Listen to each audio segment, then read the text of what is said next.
minority ló ń jà fún nation níbo lẹ ti gbọ́ wípé èèyàn ń jà fún United Nation tí wọn ò kárí olórí ní gbogbo pẹ̀lú báàlẹ̀ gbogbo iṣẹ́ ti gbọ́. Ọ̀rọ̀ mi yẹn.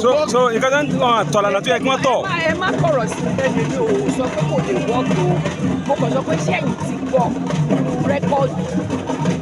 rẹ́kọ̀dì history gbogbo ìlú àgbáyé ó yẹ kí wọ́n padà wọ́n wá lọ ṣe bó ṣe yẹ kí wọ́n ṣe èmi ò lè sọ pé òun ò lè gbà èmi ò lè sọ pé kò lè wọ̀ gbọ́dọ̀ gba àwọn tẹ́lẹ̀ béèrè yẹn èmi rò pé àwọn process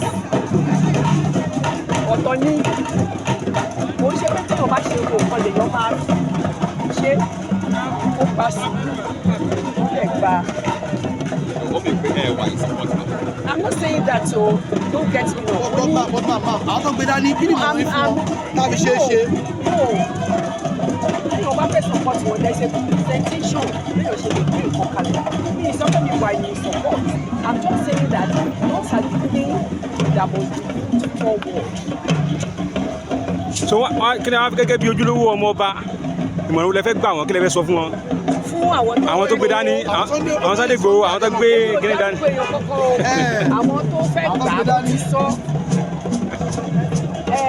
ẹsẹ̀ tó yẹ kó gbé wọ́n láti gbé dáadáa àwọn tó bá yẹ kó carry along wọ́n carry along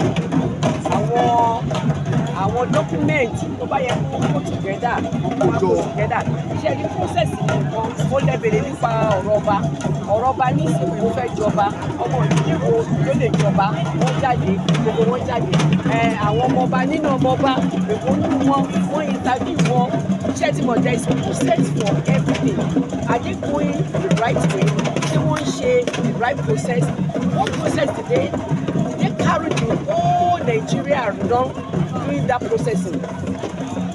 Kábíyèsí, kábíyèsí.